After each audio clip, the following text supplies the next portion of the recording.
Last time on Oh Baby Triple, the boys seem to have stumbled upon a great beast. Who dares disturb my lair? We seem to be in a bit of a predicament. If we have to fight this thing, it'll be intense, but I think we can do it. Okay, but I'm smaller than his toenail, so I don't even think I can take him on. I wouldn't have a chance. I agree. It'd probably squish me, and it wouldn't even notice it killed me. I'll say this again. Who disturbs my lair? Don't make me say it a third time. Ah, shit. Somebody say something.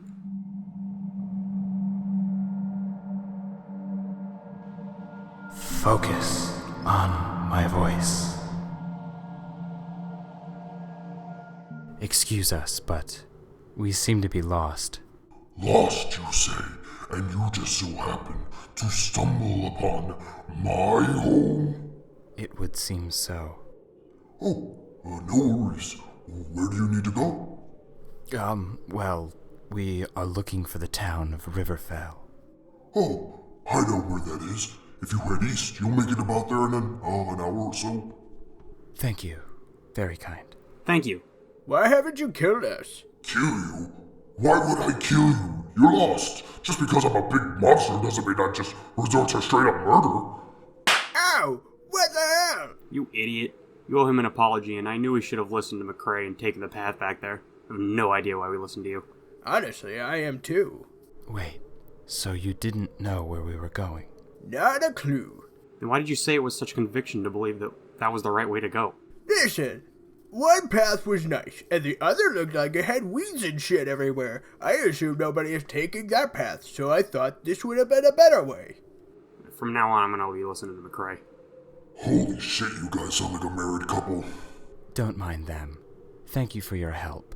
The name's Jaracus. Thank you, Jaracus. Anytime, and good luck. So long. See ya, and sorry. Wow, that was easier than expected. I guess we don't have to fight after all. Did you still want to fight him? No, of course not. Put that away. And so, the Oh Baby boys begin their travel to Riverfell. What will they find when they get there? Why are they going there? Tune in next week to find out. Welcome to Oh Baby a Triple.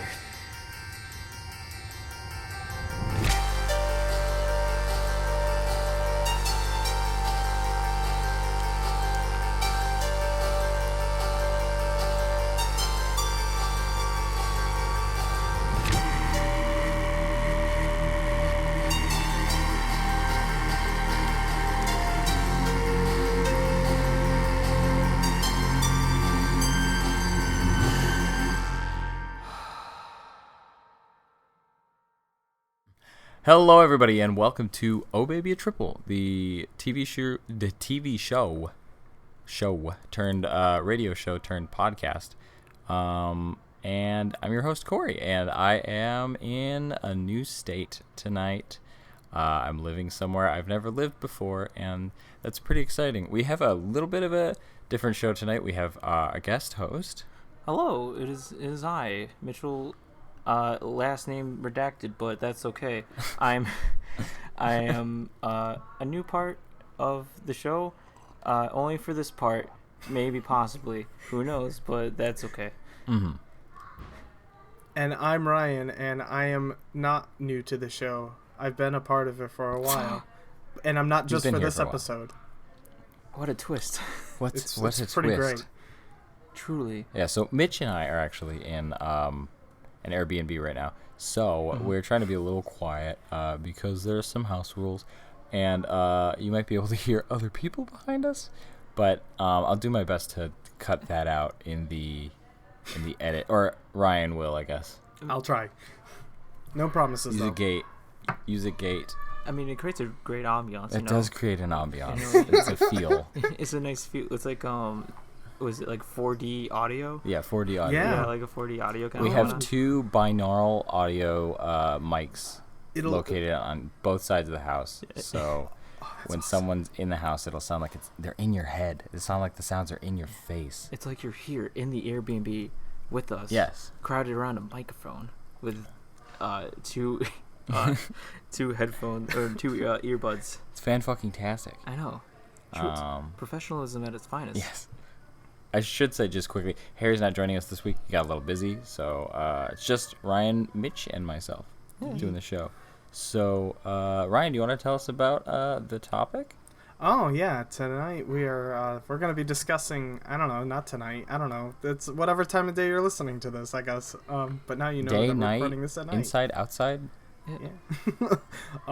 We're talking about Studio Ghibli. I don't know which way to say it. Is it Ghibli or Ghibli? Because it's like Ghibli. GIF or GIF. It's pronounced Ghibli. Ghibli? I Oh, think the G is silent, so it's Hibli. Or is it Jibbity? Hibbity jibbity. Is it GIF or is it GIF? Or is it Ghibli or is it Ghibli? Ghibli? Oh no. It's pronounced Jeff, actually. It's Jeff. It's Jeff. It's Jeff. It's Jeff Lee. It's Studio Jeff Lee. It's Studio Jeff Lee. My name is Jeff. My name is Jeff. That's the opening. It's not. It's Totoro, but then it turns into Channing Tatum, and he goes, "My name is Jeff." My name is Yeah, it's Vin Diesel who method acts as Totoro by not talking for weeks on end and then just kind of moseying around in a fat suit. Oh. Yeah, they don't animate the Vin Diesel Totoro. They actually just have him motion cap, but they didn't like. It's just the raw footage of like Vin Diesel looking around. Yeah, and what's great about it too is since Vin Diesel says so few words in this movie, he gets to do the voice acting for every language. Oh. Yeah, it makes a lot of money, cash money. Yeah. Hey, do you think it's part? Do you think My Neighbor Totoro then is part of the Fast and Furious franchise, just like the Iron Giant, because they both have Vin Diesel in it? Yeah. Yeah, since Totoro can fly, he's pretty much the fastest car mankind has ever known. I mean, they got that cat car. They got that cat bus. Yeah, they got that cat bus. Yeah. You do not want to get in a drag race with that cat bus. That thing can climb trees, man. It's spooky. It's spooky. Like, whoa. That's some noises back there. Right here. We got a little girl in this Airbnb. Yeah. Very family. good. There's a small family. Hopefully by the time we're like halfway through this podcast, they've gone to bed. They chilled. You know. Unless she's a ghost kid. A ghost child. Oh no. And then you're in a haunted B&B, which is great because it's the beginning of fall, so it's spooky season. Oh, that's perfect. Yes. It is spooky. So, fantastically enough, we went to a Spirit Halloween prematurely, just so we get readied up. Yeah, we did, and I gave her our business card, and hopefully, the girl asked what we were doing, and I was like, oh, it's for our YouTube channel, and we directed a woman from Wyoming to the Oh Baby a Triple YouTube channel. Oh, very good. Yeah, we're gonna get that clout, boy. Yeah, the Wow Factory YouTube channel, I should say. We're officially making widespread reach now beyond just New York. Yeah, towards the West Coast. That was like the point of like, Corey going from New York to California was just so he can like, network. Yeah. Oh Baby a Triple and Oh Factory. Yeah. Or shit. Wow Factory. Yeah, no. Yeah. He we got so far is one. Yeah. So it's one so far. It's better than our expectations. It's basically an infinite number of times better than what it previously was. Yeah. I would say that's a big improvement. You know, if we had like a little graph, it would be like, you know, it'd be like going past the graph. It would be like shooting out onto the wall. And then like there's like a hole in the wall. And it's like, oh shit, we gotta repair that now. And it's like, oh, do you know my cousin does plaster or some shit? We can put that over. Yeah. So we want to hop into what? I'm sorry. Oh, I was gonna say beyond. Before we start our topic, like, how was the trip up so far? How have you guys been enjoying yourselves on your trip across America? Yeah. It has been a long trip. Mm-hmm. It has tested the iron strains and the iron bars of this friendship. Yeah. There's been good times. There's been bad times. There's been basically the hero's journey, dude. Yeah. Oh, yeah. Oh, you guys live the hero's journey. Mainly Corey. For me, I was just kind of like a bystander, you know? Like, I was a guy that's just like looking from like a magnifying glass in, kind of with like a little popcorn. I'm like, ooh, this is a delicious hero's journey right now. Mitch was watching. Yeah. Yep, Corey, you're Frodo, and freaking Mitch, you're Samwise Gamgee. I mean, you both endured that hero's journey. That's pretty accurate. Nothing diminishes your spirit, Sam. I mean, I remember the part when Samwise had his head shaved bald and he looked like Mitch. It was a really good scene in the movie. It was in the extended cut. Yeah, and then he grew a beard out. Was I actually? Actually, the hair went from the top of your head and then fused into your skull, and then it went down to the bottom of your face, and then your hair actually grew a beard. So the hair just moved from the top to the bottom of your face. Yeah, it just migrated. Yeah, it migrated south for the winter. Yeah, but then returned. Yeah, but yeah, we started our trip leaving Buffalo, New York, headed over down to Chicago, up to Minneapolis. South Dakota. Wisconsin. We forgot about that state. Wisconsin. We did. Shout out to Wisconsin. We won't forget about you.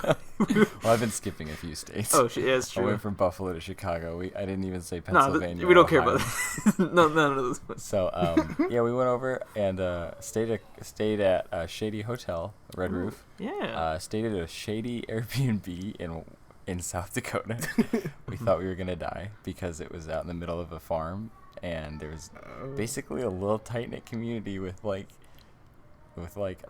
houses and a church. 5 houses and a little stone church, and I was like, yeah, we weren't like any close to civilization. Like we weren't like right near the highway or anything. Yeah, it was like miles out into the farmland, and just boom, there's like a little community. It's a half-hour away from civilization. That would make me so nervous. Oh, it gave us mad midsummer vibes. Oh yeah. Yeah. But they didn't kill us. They were very nice. They spoke German. I said Dankeschön, and Lester, the owner, said, "Yeah, all right." And I felt kind of bad for speaking his language. Anyways, and then we went on to Yellowstone. Was the Mitchell, South Dakota. Yellowstone was. Oh well, there's Mitchell, South Dakota. Yes. Yeah, this is Mitchell, South Dakota. That was very important for Mitchell. It was a turning point. It was a turning point. It's really when that was my hero's journey. Yeah. that was for me. That was you crossing the threshold. Yeah, that was me crossing the threshold into new territory and new worlds. Yeah. What was it like to be inside yourself? Wait, what? What was it like to be inside yourself? You went to Mitchell, South Dakota. You went inside Mitch. Mitch went inside Mitch. Oh shit. It was pretty rad. I saw the inner linings of my asshole in a prostate, and I was like, ooh. I was like, hot damn. Hot diggity damn. But they had a gift shop, and I kissed the corn mascot thing that looked really like he looked ripped to shit, dude. Like I he bet had, a lot of people kissed that. Yeah, that statue where you kissed it. I'm surprised how I didn't get a disease by now from how many things I've kissed that a lot of people probably also kissed or touched. Yeah. That's how I felt when it came to the Blarney Stone for me. So many people probably kissed that thing, and I totally put my lips right on that fucking thing, and it's probably the most disgusting thing ever in all of England. There you go. I mean, I sucked a dollar bill yesterday. Oh my god, Mitch, you did. So I mean, I'm just asking for just death. Anyway, that's your hero's journey. South Dakota, you stare death in the face. What? And you laugh. I'm like, haha, not today. And he's like, oh, you. Like an old man in that neighborhood. He's shaking his fist. I'm going to get you one of these days, Richard Patty. But yeah, we headed to Yellowstone, which was my innermost cave. Oh, yeah. That my darkest time. Yeah. I basically freaked out a little bit because I was like... I don't know. I was just being out in the woods, I guess. Just being disconnected from literally everything. 1 hour from the edge of Yellowstone because it was just big, deep, and I don't know. I was way out of my element. But after that, I got okay, and then we headed through Utah to a terrible Buffalo Wild Wing, and then to Las Vegas, and now here, California. Don't you just mean Wild Wings, Corey? I think all Wild Wings are terrible. There was no Buffalo, New York in those Wild Wings. No, there's no essence of buffalo in that shit. No. Is it true that in Utah they just bake everything? Because I'm pretty sure that's what my friend just moved to Utah, and he told me that they just bake all their shit. Well, they definitely deep fried the chicken. They definitely fried up that chicken. It was crispy. It was that's a loose term. No. The wings weren't. The wings weren't, but the chicken fingers I got were. Oh, okay, yeah, that makes sense. Yeah, the not buffalo wings. The brushed on sauce. The wings. claim to be called buffalo wings with their award winning. Fucking. they said they're award winning. We don't know from who or what, but they are award winning. Yeah, award-winning authentic New York buffalo wings. Were they awarded like the worst wing ever? Probably. There you go. That's a good one. We never thought about that. But yeah. Enough about us, I think. Yeah. How about Ryan? Oh, I've been great. I helped my best friend move in, so now he's living in my place. He's actually just sitting in the living room playing video games right now. Cool. So shout out to my buddy Sean, who's actually in my apartment. Hi, Sean. Does he listen? A what? Does he listen? Oh yeah, totally. Yeah, Oh great. yeah, hell yeah. Yeah, he's all about that life. Yeah. So. Ooh. That podcast life will tame in some pets, some animals. Mm-hmm. Yeah. I now have a lizard in my place because of him. So a bearded dragon to be exact, and it's pretty cool. And the bearded dragon is great. It eats crickets, and it's really cute, and it is adorable. What's their name? But yeah, so things have been going pretty well though. Yeah, just been working a lot and just doing this, and I'm probably gonna be making a YouTube video tomorrow. So. Oh shit! That'll be fun. Just gloss over that question. What's the topic for? Or is that like shh? That's hush hush. It's my long-awaited second episode of Have You Read That Movie, where I talk about Dune. Yes. There you go. I literally have just been putting it off. I have zero reasons of why I never did it. I just haven't done it because I'm just lazy. So. I feel those vibes. I can't wait because I read Dune with you while you were reading it. Yeah. So I finished that book like months ago. Yeah, you finished a long time ago. Yep. So now it's about time that I talk about it, but I also had to rewatch the movie, and I really didn't want to be honest, because I hate that movie, but I was like, all right, I'm going to do it again. And it's worse the second time because I actually now have read the book, and it's just worse. Oh. But I was actually planning to read Hitchhiker's Guide to the Galaxy, so I do apologize that I didn't watch like the previous one you made. It looks really well edited and really well done. Oh yeah. But I was just like, you're like, we're getting into spoilers now, and I'm like, this is the time where I'll pause the video and wait till I finish this book, this big book. Yes. I'm also illiterate, but that's okay. It's not that big. I'll learn actually. to read. It's a pretty small book. I mean, it's just for me, I read it in like a day and a half. Oh shit! So is that like the world-breaking record? Like I gotta like read this book before yours in order to be the best book in under an hour. Oh god, under an hour. Honestly, Jesus. I mean, honestly, I just always put a disclaimer on my videos just in case if people haven't read it or experienced that thing. I just don't want people to suddenly be like, "Oh no, he spoiled that thing and he didn't warn me."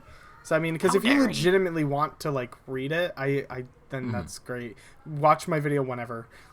Like it'll always be there. Even if 10 years from now. 10 years from now, I'll message you and be like, the video was pretty good. And then I'll be like, dude, that video was like 10 years ago. And you'd be like, yeah. Yeah.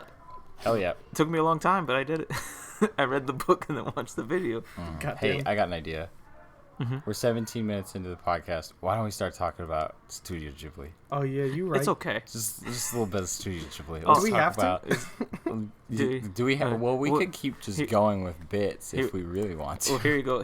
How about we discuss it? It's okay. All right, now it's a close up that. Thank you for watching. Thank you for watching, everybody. Studio Ghibli is just okay. It's okay. Disney's way better. Let's just move on. Honestly, super overrated. It's meant for trash plebs who enjoy baby's first anime, you know? Yeah, baby's first ugly. It's weak baby man. Ryan, give us the gist of our homework that was this last week.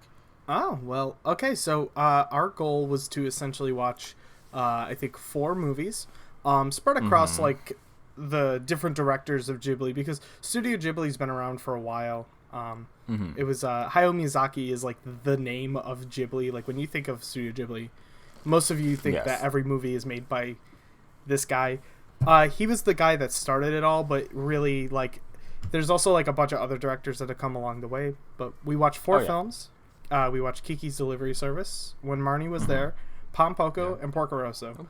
We chose those because these are movies that either some of us haven't seen, which I have not seen like Kikis, Pom Poko, or Porco Rosso until now, and they're like lesser talked about movies, like typically, because I mean we could literally talk about Spirited Away and Mononoke and Totoro and things like that. But I feel like, we could talk about something that we haven't really experienced a lot of, that there's other works out there than the famous ones. So, Yeah. So it's kind of cool to dive Truly. into the lesser known. Truly, like picking up the rock and be like, "Ooh, what's that? Is some worms? Is some Yeah. Well, that's probably a really, really bad analogy to call like What kind of bugs are under this rock? yeah, what the bugs are under the rock of Studio Ghibli.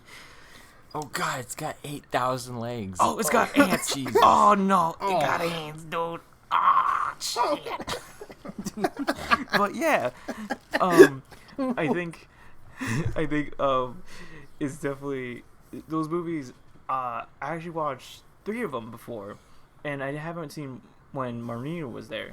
Or Marnie was there. When Marine. Have fun, who's ever listening to this, for me to mispronounce it every single time. And so, I definitely didn't know that you lovely boys have not seen these movies, and I am ready to discuss all of them. Yeah. And can't wait to hear your sweet sounds. Especially Kiki's delivery Especially service. I know that you watched that at least 3 times. Yeah, I watched it a whole 3 times over the course of 20 years. Whoa. Wow. And all 3 times are when I was 8. Yeah, Wow. that's when it's just really burnt into his skull. Yeah. He'll never forget the experience. I think I got a C on this assignment for failing to rewatch Kiki. But I do remember it. Mm-hmm. Yeah. So, which movies would you like to review first? Come on down, Ryan. All right. Ryan.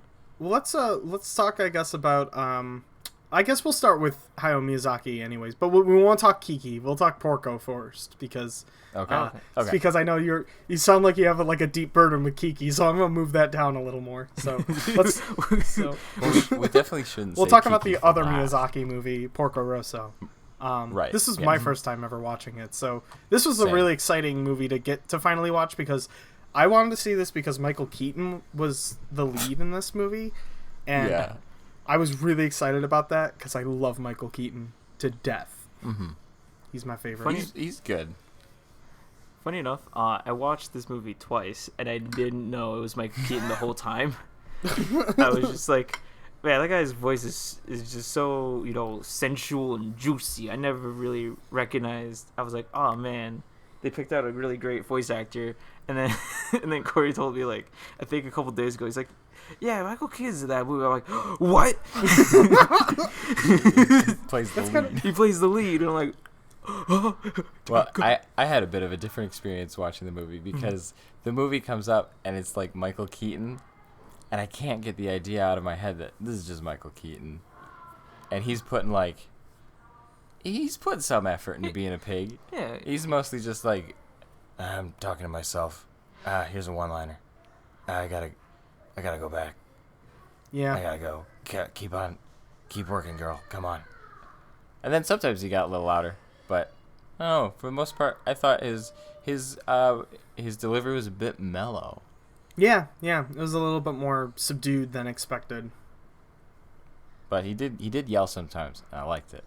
Yeah. The story of Porco Rosso is essentially like this ace pilot who is turned into who's cursed and turned into a pig, and essentially he gets into like a fight with this one dude, and he challenges Porco Rosso to like this. Yeah. By the way, spoiler alert. Match. By the way, spoiler alert. Oh wow, I mean this is just the general plot. I mean, and then that's, Basically. and stuff like that. So and Porco Rosso has to essentially challenge this guy in a flight duel, and it's a lot of fun. I mean it's a very lighthearted, very simple kind of movie. Yes. It's got some action Curtis. in it, and Curtis is the name of the guy he has to fight. The American Texan.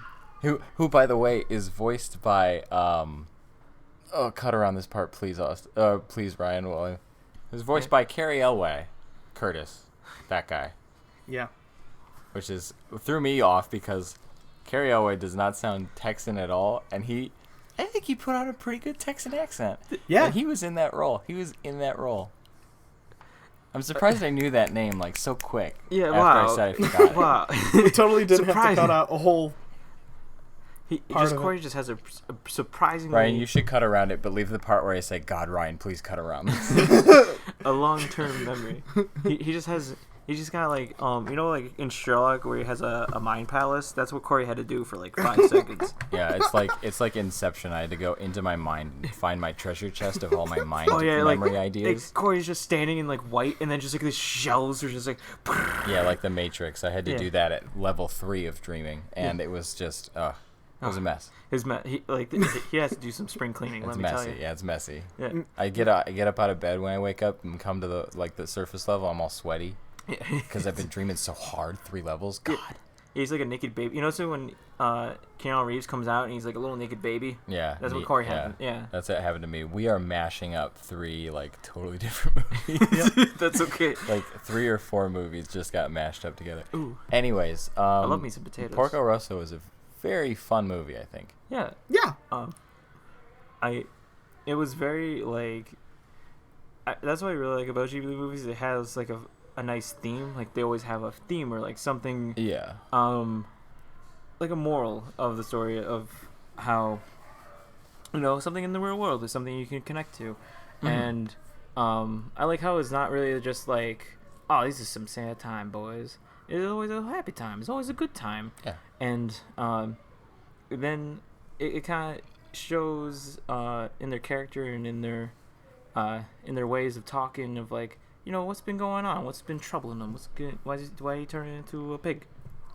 Mm-hmm. And then I really liked the side characters of all of Porco Rosso because they're all very colorful and vibrant. And then you got Porco, who's just like, I think after the movie, I think he's a pig. I'm not too sure. There's been a lot of pig jokes. There was a lot of pigs. But yeah. I don't know. That's just speculation. Like I've been seeing it in the forums of the ones I haven't looked at, but let's just pretend I did. Yeah. And I think they call them a pig like 6 times, 7 times throughout the whole movie. I think it was like 6 or 7 times each scene. Yeah. It was just like, don't be a pig. Don't Such be a pig. We'll slice him into bacon. Yeah. God. Like, also, it was just like, we're making friends with the pig. It's like, I'm just a stinking pig. Or some shit. Just like every character, voice actor. Even Porco, you'd be like, I'm such a pig. I'm just a pig. It's like, I don't want to fight this war. I'm just a pig. Don't worry about it. It ain't about nothing. I just want to be in my Malibu island or some shit and fly my shitty ass plane, but it's like limited edition, baby. Don't worry about it. Fun facts, I guess, about the film that you guys might not know. The film was actually originally planned as a short in-flight film for Japan Airlines. Oh, wow. Originally, that's what it was going to be. It was about flying. So it was probably that like makes a sense. Little movie that was going to be for Japan Airlines, which is kind of cool. And this was also based on Hayao Miyazaki's like manga called The Age of the Flying Boat, which, if you didn't know this, Miyazaki actually started off as like a manga writer and artist. Because he wrote Nausicaa Valley of the Wind first, like as a manga, and then he made it into a film, which was the first Studio Ghibli film. By Canon. But this grew into a major feature-length film, which is now Porco Rosso. So that's kind of some interesting things. Mitch and I, while we were watching the movie, were trying to figure out like what the creation of this movie idea was, and we figured it was like, when pigs fly, and then turning that into a whole film. Oh yeah, you could easily make that joke so easily because it's just the first thing I thought of too. How they didn't make that joke within the film, but it does make sense with the airline bit because it was like the beginning part. It was like a bunch of pigs like showing the little like recap, like how Ryan was describing like, he was a pilot in World War I, and they're in this in between area, and he's called the Crimson Pig, but it's like in 7 different languages. Yeah, and it was like that makes sense now. Not to mention the airline bit to be like, if you're on a plane, you probably would like a plane themed movie, like Airplane. I think that's the movie. Ryan, what's that movie with the smoking ticket? Leslie Nielsen. Is it that him? Or he's The like, smoking, don't call me the Shirley. naked gun? Oh, no, airplane. Yeah. Airplane. Yeah, airplane. It was airplane. Okay. There's airplane. There's snakes on a plane. There's snakes on a plane. There's snakes on a plane. Yeah. Classic. Which is a classics. Classic. I hate this monkey farting snake on this Monday to Friday plane. I don't remember. What was Ryan, that? please, this is a family friendly podcast. Hey, that was the Ryan, family goddamn. friendly version of it on God FX. fucking damn it, Ryan. Ryan, watch your voice. Watch your fucking mouth. Watch your Shit. language. Jesus Christ. Oh, what the fuck, Oh, man? wait, I'm hold sorry. on. Everybody be quiet. Mitch is about to do something. Thank you. That was me doing something. God damn it. Mitch has got an energy drink. It's my Mitch juice. I can't survive without it. Yep. Yeah, but I only took a little sip and that's it. Yeah. But yeah, I know Joe Hisashi did the music for Porco Rosso, which was very good, but I think I did not really hear it. Usually Joe Hisashi's like music kind of stands out. I usually hear it. I usually catch it. But for some reason in this movie, I was so captured by the plot and the characters and what was going on that I was like not listening to like what the orchestra was sounding like. Yeah, same. I felt that way too. Even though I'm sure if you listen to the soundtrack on its own, it's probably very good. Like, it's probably very nice sounding, and it's, you know, it's probably a really nice thing to throw on and stuff like that in the background. But yeah, I mean, yeah, you're right though. Like, when you're just like watching the movie, you're just so invested in like watching the movie, you're not even thinking about the soundtrack. So Like, does that make it like a good soundtrack then? Because if it's like embarking inside of like the movie and you're kind of paying attention to it, and it's just like the ambiance kind of way about it. yeah, It kind of shows that like, oh, it's kind of like a part of the whole thing. You get this whole like experience, like this. Watching it a second time, it kind of like picked up like it's this Sicilian, like Italian kind of like accordion. Yeah. Oh, I did remember that. Other adjectives that are Mamma Mia spicy meatball. Yeah. And it was yeah, but I love the characters so much of this movie. But before we move on to the characters, I do want to know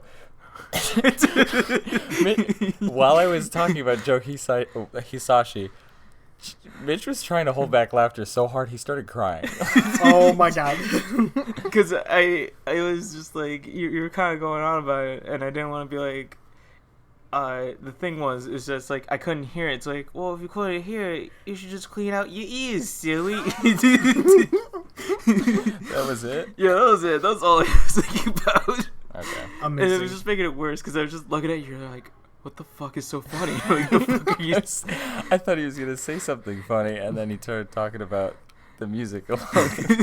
But yeah, okay, there was that tangent. But I really love all the pirates in this movie. Oh yeah, I love the They have no idea how to be pirates, and it's very Pirates of Penzance of them. Yeah. People who like, they're kind of more cutesy and have more emotions than pirates are ever portrayed to have. Yeah. Because they're kidnapping little girls in the beginning, like a school of like 8-year-olds. Yeah, they're like a But, part like, of the swimming club. But like they're treating the girls right, and they're like, no, we can't. We have to take all of them. We can't. It's rude to. It's not right to like separate them from their friends. So we have to take all the kids, and then like they have to treat them nice, but they're also kidnapping them. Like they don't know how to properly be mean. And then I remember the girls were asking questions like, "Are you kidnapping us?" Like, yeah, that's right.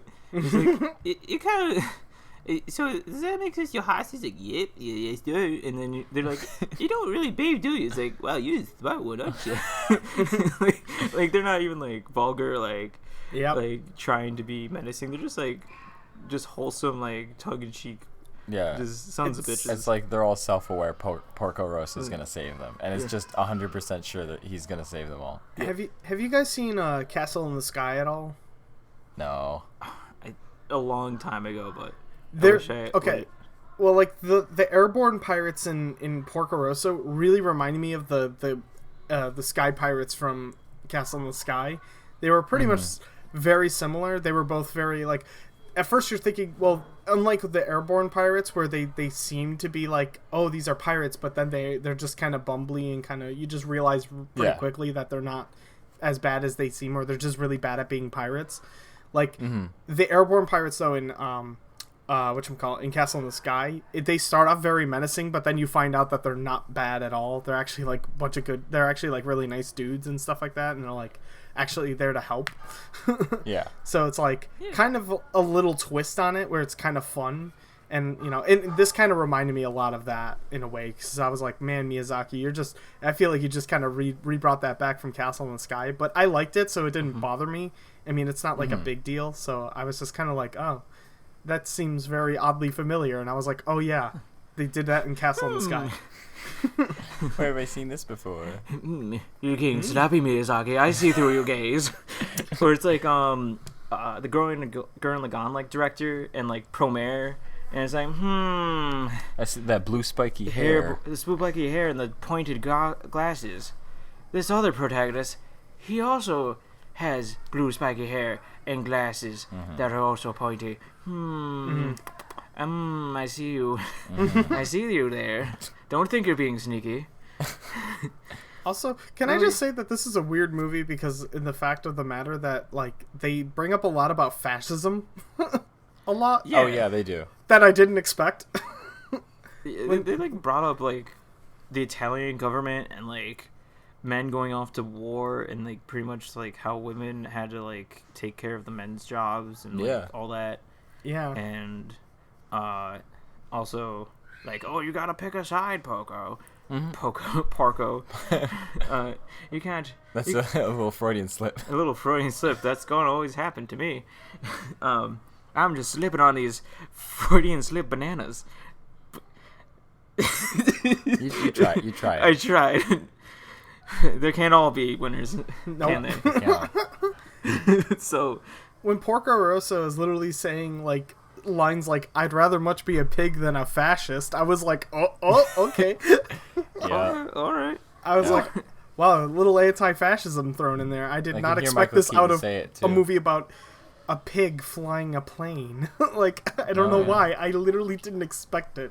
I also love how everyone's totally chill with a man who looks like a pig just around. He's just a pig. It's just normal. Yep. They just treat it like it's like a day-to-day. They're like, oh, yep, that's the man pig.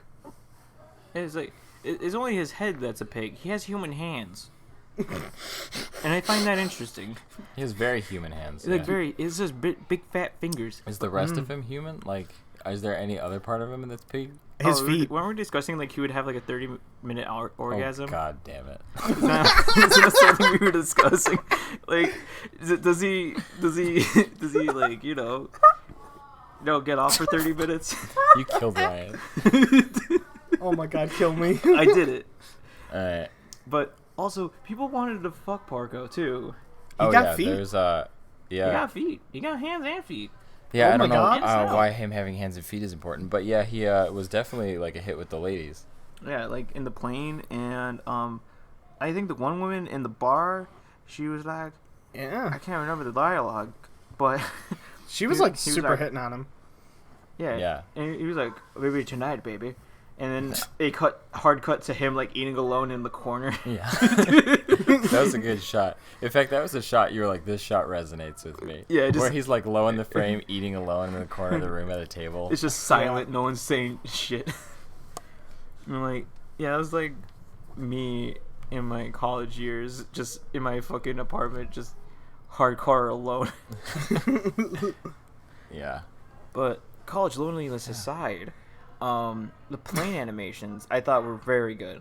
I loved how I always find this fascinating about Studio Ghibli. They do like 3D rotations very well, like getting every angle and every in-between angle in an animation like smooth and fluid to the point where sometimes it almost looks like they rotoscoped something or almost looks like they 3D rendered it. But I'm sure knowing it's Studio Ghibli, they wouldn't cut corners like that. What I also really like is like the world feels really like real. It feels like the geography is like laid out really well. And it just feels like it's like, I don't know, there's something about the geographical space of the movie. It just feels like it's like perfect. Like they know exactly where they are. They're like, okay, well, we got to make sure, you know, everything looks right. And there's like the continuity is usually pretty good between like their locations and stuff like that. And I don't know, I was really impressed by that. And like you said, the flying is really good in this movie. Like, I know Miyazaki loves planes. Like, he loves aeronautics and flying. Oh, yeah. Like, he has a big thing for it. I mean, he's made multiple movies involving planes. I mean, yeah. Yeah, it's true. And flying. And, like, not to mention, I think, like, they definitely, like, went out to Italy, like, looked around and scouted out for, like, locations and everything. And they're like, yes. Yeah. and they're sorry, my friend, you go ahead. Oh, no, I was just going to say, yeah, I actually would believe that they probably went out to Italy and, like, totally took photos and then just were like, okay, so this is the area, and then they just drew that. Yeah. I would believe it. And, yeah, like, hardcore. I think when it comes to, like, landscapes or settings for, like, places, they have that spot on. They, like, absolutely... Oh, yeah. It's not even, like... It's amazing, too. It's not even like, oh, that's a place. Like, oh, that's a city. It's just, like, this really heartwarming, like, like, a nice, like, photograph, you know? Of, like, an iconic city or something like that. You just get those nice, warm feelings. You're like, I want to be there. It's just so fun. Just so, you know... So nice. I could sleep on the floor. I could be a homeless man just with a blanket and a pillow. Like, that's how I feel. It's not far off. That's how I feel whenever I watch Ghibli movies. They just feel so warm and welcoming. And I just you could become homeless. And then you become homeless, you know? Do we want to have like final thoughts on Porco before we move on? Yeah. Sure. Because I'm just keeping track of time now. Sorry, I'm being that. No. That guy. Hold on. The host is doing his job. How dare he? How fucking dare I? Professional podcasts. Not in this house. Granted, I was a bad timekeeper earlier, and we did start recording 2 hours later than I originally proposed. So, which is my bad. Yeah. But I think overall, I really enjoyed Porco Rosso, and I don't want to give it a star rating or anything because I really do just genuinely enjoy pretty much all Ghibli films. Yeah, same. Except Up on Poppy Hill. I actually haven't watched that one. You don't need to. Okay. That's fair. So, I would give this a out of 10. Good. I would say I really love it. I think the characters are great. The plane animations are wonderful. They're like buttery smooth even after all these years. It's really a feat of like, you know, of how animation is played out. And I would say it's worth a watch at least once. At least with Michael Keaton. At least if you don't want to do it for us, do it for Michael Keaton. Yeah. He's probably if you watch it, he'll probably look up in the stars. He's like, oh, someone's watching it. Someone's watching Porco Rosso for me. And a little tear rolls down his eye. Someone's listening to Michael Keaton say, "I'm a known womanizer," and then he jumps into Mr. Mom again. Yeah. I give this a nice brown sugar cured honey ham out of 10. It's beautiful. Nice rum ham.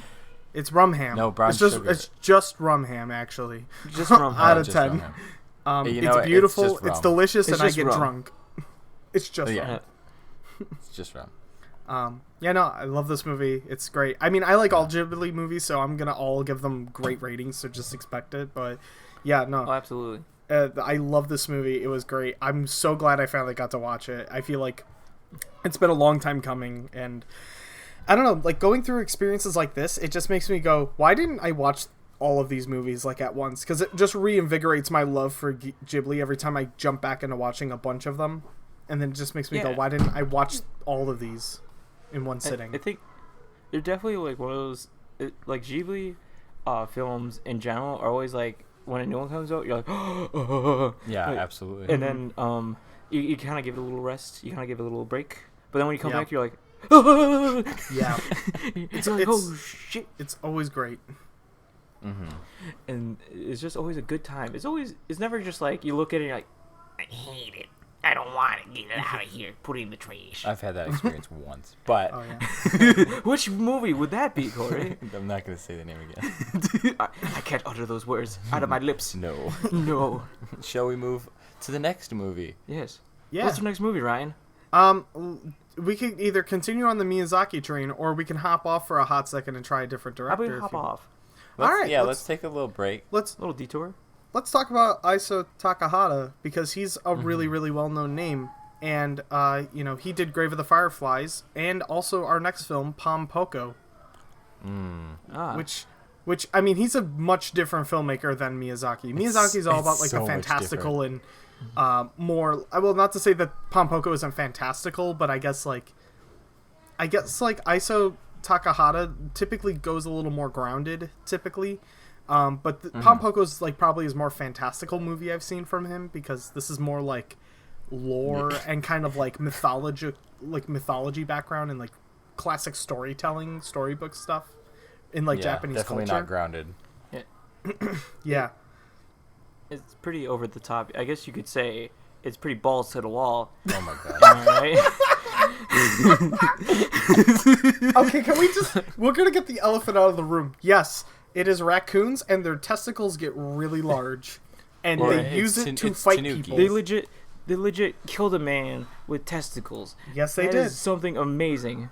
Yeah, there's murder in this movie. There is murder. Raccoons murder a man. Hold on. Actually, They several, I think. They call them, folds or something like that, because Disney's like, we can't call them balls. But You can't call them balls. It's they just call them, like, foliage. sacks or something like that. They just call them, like, flaps or something. I don't remember. Sacks. Yeah. Yeah, I don't know. big sacks. Though, But yeah, there was a lot of nutsack. Yeah, there was. Although in the dub we watched, they did say balls. Oh, they did say They balls. did say balls. So Oh, wait, was it a sub or a dub? we watched it dubbed, or we watched it subbed. Yeah, we watched a sub. Yeah. sorry. oh, okay. And the classic weeaboo tradition. Yes. Sub over dubs. Oh, Ikedaki there you mas. go. Ikadakimasu.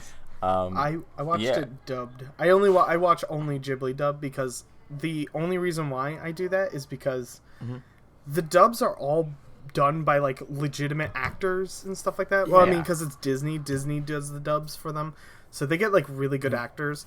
So I love the yeah. dubs for all, like, Ghibli movies. So I don't know if yeah. I could have sat through this subbed. But No. what was it like, though? What was the experience like? It was very cute. It was very nice. Yeah, it was still watchable. Like, obviously with any Ghibli movie, it's more than watchable. It's enjoyable.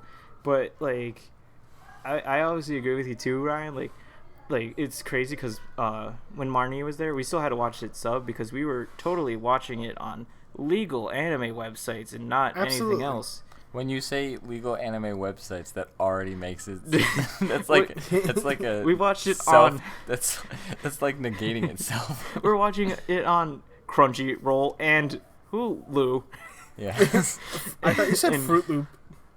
Fruit Loops. Well, Fruit Loop is a anime streaming service. It's a new one invented by me. That's totally legal. You pay me money, and I just like suggest anime for you to watch. Yeah, It there is- you go. Very much in the legal U.S. Yes.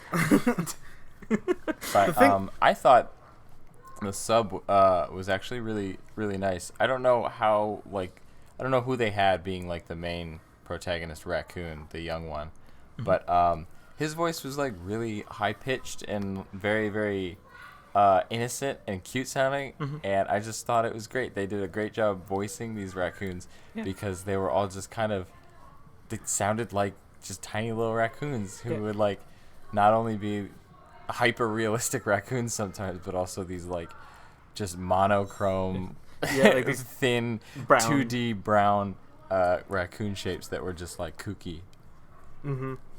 And The story of Pom Poko, is it okay if I could just talk about this for like a hot second, just so No, people understand what no. it is? not in this podcast. No, Mister. no, this. All right, well, Yeah, I guess this is you a guys have spoiler-free podcast. Go for it. Go for it, bitch. to. All right, You hot bitch. The plot really is like, there's humans that are taking over the forest, and essentially the raccoons, don't like that, so they go to war with the humans, but they like can transform themselves. Like they're like shape-shifting raccoons, so they like can like transform themselves into whatever and stuff, and they hone their powers. And they're just trying to protect their homeland and their forest from the evil man, because environmentalism. Evil of humanity. I mean, environmentalism is like always a big topic in Ghibli movies, and this one I was like, wow, this is like super like in your face about it, like even more so than typical. Oh yeah. For deforestation, it's really like over the top and just like fucking ridiculous.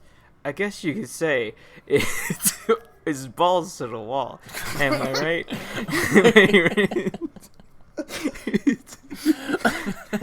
That's right. I made the same joke in 20 minutes. It wasn't even 20 minutes. It was like 10. It was literally like a minute ago when you said it. And I still laughed at it. It's still as fresh as the first time I said it. God but yeah, no, I think it was obviously very tongue-in-cheek and very kooky and just like over the top for, you know, something that's like, you know, super serious or super like, you know, nothing. There's something that you wouldn't really imagine like it to be like this, you know, to be legit, just like these goofy looking ass raccoons just trying to like live their life. I'm typically seeing like those commercials and be like, this Bengal tiger is the last Bengal tiger in all existence. Please pay a penny a day and you can get this free t-shirt. Yeah. And all that. They should just make a animated movie about a tiger. Yeah, they should. And how it just, you know, turns into people. That's called Kimba. Yeah, it's the white tiger. That's okay. Just the it's Lion like King. Pie. You mean the Lion King with Simba? Yeah. Yeah. Don't be a beta male, Simba. Don't be a beta male. Like, beta males don't have the testosterone-fueled brain for complex reasoning. Anyways, sorry, that was a terrible joke. You know, I think about like Pom Poko and I'm like, I wonder how they got Pom Poko. Where did they get there? Why is there balls around there? Where did it come from? You know, I think we really just gotta achieve the ultimate goal, the multiple male orgasm. God damn. This is all. We're quoting a YouTube video. So yeah. If you guess it right, you get validation. There you go. I don't. Mitch Patty will personally come to your house, knock on your door, and present to you a gift basket. Yeah. What's in the gift basket? You'll have to wait. That's and up see. to you. That's up to Mitch. It's a surprise between you and me. Wink. You probably didn't see that, but imagine it though. So back on Pom Poko. Yeah. What's strange about this movie is I didn't expect the body count it had. There's a lot of death in this movie. There is a lot. There is a big body count. There's surprisingly a lot. I was surprisingly how it was just like the raccoons didn't even give a shit. They were just like, I mean, they're even a part like in the scene when they kill people with their testicles, and when like the old people are like, "Hey, let's respect the dead for a second," and they're all like giggling and shit, and like, "Nah, we're just gonna party, it's gonna be lit, bitch, fuck you, shit." And they're all drinking and shit, and like, having a good time. One had like a shaman. That was really butchered. A what? As you know, you know. Oh, a shamisen? Yes, a shamisen. I don't know if that's what it's called at all. It probably wasn't. It's just like a 2-stringed instrument with a hand-sized pick. Yes. That. Yeah, it was. They were playing music, Mitch. What else was there, Corey? There was games. There was laughing. There was. I don't know. Drink games. Other things. And there's a lot of drinking. But yeah, a like lot of dancing. A lot of dancing. And it's just like, I just like how it was just like, yo, dude, you just straight up killed them, man. They probably had a family and shit. And they're like, raccoons, we got eaten shit and made. Oh, when you're at war, you know. Yeah, when you're at war. There's no rules. War never changes. It was so funny because like the scene, literally one of the scenes, they like jump in front of a car. He just rolls off the road and just murders this dude, and they go back and they're partying super hard. They're like, "Yeah, we killed him," and I'm like, they're like, "We have to kill more humans." And when they started saying that, I was like, "What the fuck am I watching?" This isn't a kids movie anymore. This certainly isn't. This is not what Don't bring your kids to this. Yeah. Don't. If you see it in your Blockbuster or what is it? FYE. Yeah. Make sure you don't pick up this copy of this movie. Yeah. The music in this movie obviously wasn't Joe Hisashi. It was actually a band called Shang Shang Typhoon, and they're a popular band from the 1980s, and they actually did a pretty good job. I'm not going to say much about the music because I didn't look too much into it, but I remember it being a very fun soundtrack. Yeah. Yeah. What are you going to say, Mitch? I was gonna repeat another joke. I was gonna repeat. Well, if you didn't hear about it, you should clean it up. God damn it, Mitch. But surprisingly, it was the opposite for me. Like, I heard Pom Poko's soundtrack a lot throughout the movie, Porco Rosso. But No, we are talking about Pom Poko. yeah, but I was saying I listened to I was more listening into Porco Rosso, but with Pom Poko, Right. I didn't pay attention too much, but actually it was very fun and kid-like almost. It was in Porco? and Pom Poko. Oh yeah, it was very innocent in Pom Poko. Yeah, it was hey-yo, and it was it was very fun drums and everything, and Yeah. really light and airy. Yeah. Mm-hmm. I think this movie's a lot of fun though. Like, I mean, even though it has a lot of dark themes and elements to it, I think it still has fun with what it's given, and it still has this vibrant energy to it that I don't know. I really enjoyed how charming it kind of got, and even though it had dark moments where you're like, oh, that's dead people, or oh my god, those are dead raccoons, and oh, this is so awful what's happening to them. But they still always reel it in with something funny or something cute or something that's just kind of I don't know, just kind of makes that experience not as dark. Yeah. It's kind of like when you eat sushi, and obviously it's ooh, this is good, this is some tasty stuff, but then you have the palate cleanser, you have the ginger and the wasabi, and you're kind of I got my tongue and mouth clear, I could eat more sushi again. Right. Well, I thought what's interesting about this movie is I think it was animated, and it was presented kind of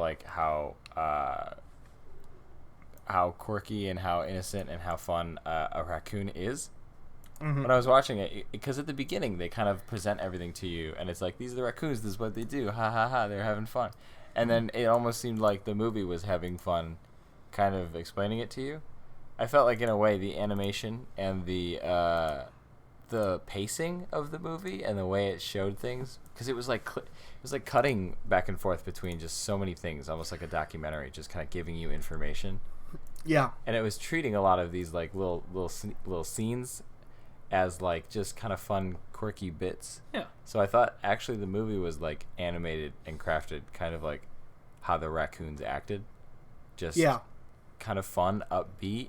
Mm-hmm. Just they live a very fast and a very fast-paced life, raccoons, because they're they got to survive, and they're also spirits of whimsy and all that. So I thought the movie had that feel to it as it was presenting it.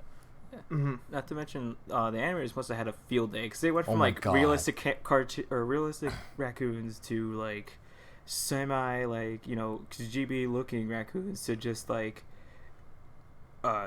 you find this in a newspaper or a web comic kind of raccoon, and they just switch so quick, back and forth. And not to mention the anthropomorphic amazing transformation scenes that happen near the end of the movie. Not to mention, I can imagine someone's how was work, honey? It's it was the whole day. I had to draw a raccoon's nutsack covering a windshield.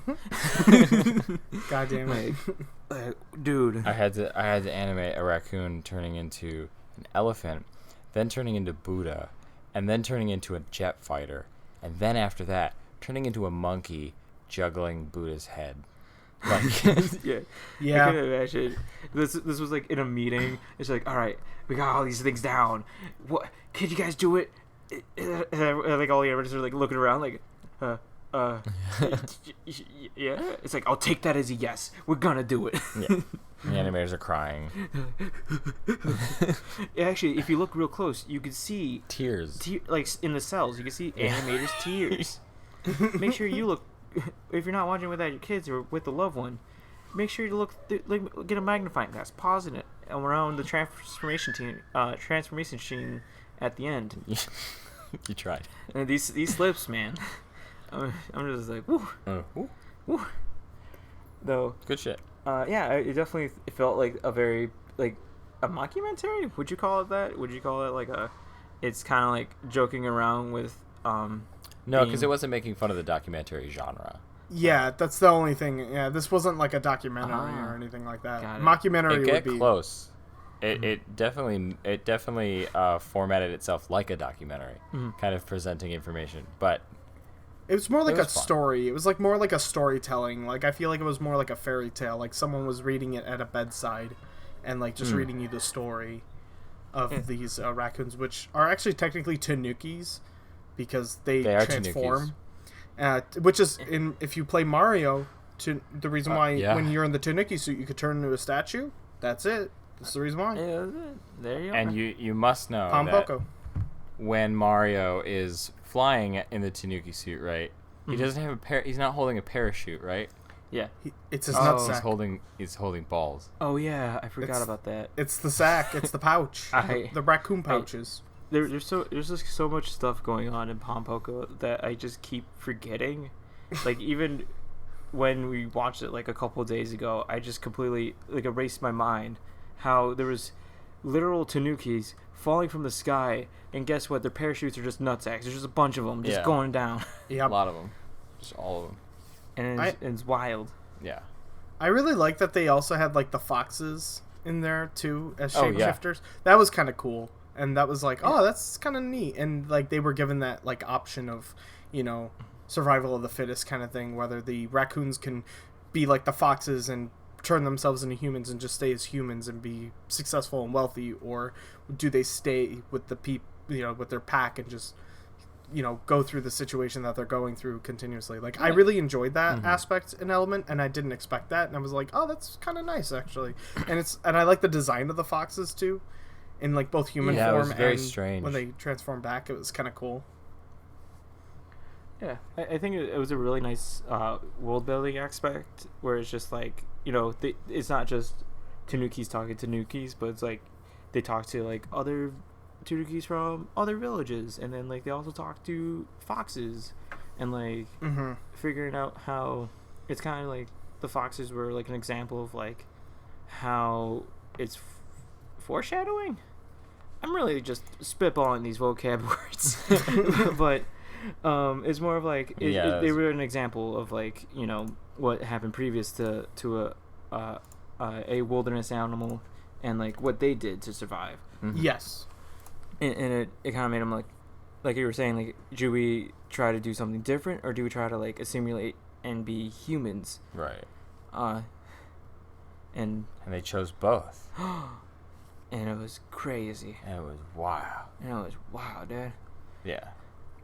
And speaking of wild, that one scene where they scared the police guy, I would shit myself. Oh yeah, with the kids. Yeah, with the. Oh no, with the woman on the bike. Yeah, the woman on the bike. Where it's like, she was like crying, and he's like, "What's wrong?" It's like, "I have no face," and he's like, "No, I'm Addy, 5 million, bye, bitch, see you later." No, then he goes to the store though. Yeah, I know. That's what I'm saying. Like. And then everyone in the store also has no face. He's like, please, or like he went to like his post, like his office, and he's like, dude, I saw the craziest shit. And like his officer or like his higher up, he's like, did he have no face? And he's like, and then he just went to the market. He's like, guys, dude, shit, there's things going on I don't know anymore. And they're all like, did they have no face? And he just like collapsed. And I'm like, yo. Yeah, that's Mick Flower. It was some crazy shit. Is it funny to think that when I saw that scene, the first thing I thought of was the stupid video from Harry Partridge, which was the Justin Bieber show, where the guy literally turns around and goes, "They took my face!" And he's like, "Oh, you guys." Yeah. I don't know. That's all I could think about that whole scene was just they took my face from the Justin No, Bieber. I don't think it's weird, Ryan. I think you're still valid for thinking that. Yeah, you're still a beautiful human being, and that's why I'm gonna give you a kiss over the mic. Oh, thank you. Ooh. Oh God, This is getting sexy. That's This is how that's love. Yeah. When Mitch gets on the show, things get a little steamy. But this is the after-hour show. I guess this is the after dark show. So make sure your kids are asleep.